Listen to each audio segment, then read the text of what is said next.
Jaruma Nafisa Abdullahi ta janyo kanta addu'o'in musulmai. Fitaccen jarumar fina-finan Najeriya Nigerian fim in Hausa, kuma ƙwararriya wajen kwaikwayo da manazarta suka bayyana ta a wadda ba ta da tsara wajen ƙwarewa da sanin makama. Haka zalika ta kasance jaruma da ta zama mai ƙara fito da ƙima da ma'ana gami da farin jinin fim duk wanda ta bayyana a cikinsa. Ba kawai kyawun da Allah subhanahu wata'ala ya mata bane, lamarin ya haɗar da ƙwarewa wajen iya acting. Fitacce jarumar ta zaburar da musulmai inda ta buƙaci su tashi tsaye game da zage dantse wajen yawaita ibadu a goman ƙarshe na azumin watan Ramadana. Wannan ya yi daidai da lokacin da jarumar ta yi makamancin irin wannan zaburarwar ga al'ummar musulmi, kamar yadda jaridar Aminiya ta wallafa ta ranar Juma'a 16 ga watan Yuni shekarar 2017. Jarumar ta yi wannan kira ne ta hanyar tattaunawa da Aminiya ta kafar sadarwar Instagram. Jarumar ta bayyana cewa cikin goman ƙarshe ne ake samun daren Lailatul Qadri, daren da ya fi sauran darare dubu.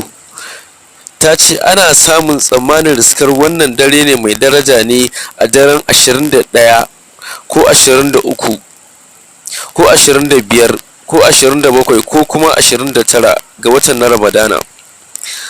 Don haka mutane su dage don tsaye wajen yawaita ibadu a goman ƙarshe na watan azumi.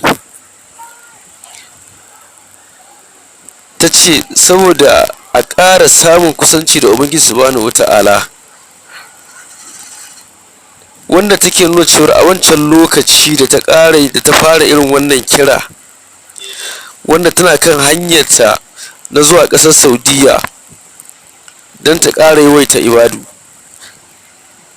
Jarumar ta kuma buƙaci yafiya daga waɗanda ta ɓatawa, sannan ta nemi mutane su gaba da yi wa Najeriya addu'ar samun zaman lafiya, su kuma ci gaba da yi wa shugaba Muhammadu Buhari fatan alheri da addu'o'i ne da ya samu ƙarfin jagoranci da kuma sauke nauyin alƙon da ya ɗauka wa al'umma a lokacin yaƙin neman zaɓensa. Jarumar ta yi addu'a ga dukkanin musulmi na duniya baki ɗaya cewar Ubangiji Allah duk wanda yake aiwatar da wannan azumin watan Ramadana da ma wanda baka nufe shi da ikon ya gabatar da wannan azumin watan Ramadana ba, Ubangiji ka amshi ibadansa, ka karɓi tubansa, ka karɓi ibadunmu. Ta ce ta nemi Allah ya yafe wa dukkanin muminai maza da mata, ya kuma taimaki musulunci da musulmai. Ta yi kira ga matasa da su dage wajen yin addu'a don samun kyakkyawan makoma a rayuwarsu. Ta kuma kira ga malamai da su taya da addu'a wajen samun kyakkyawan zaman lafiya ga ma'aurata da kuma irin matsalolin da ake samu na ta'addanci.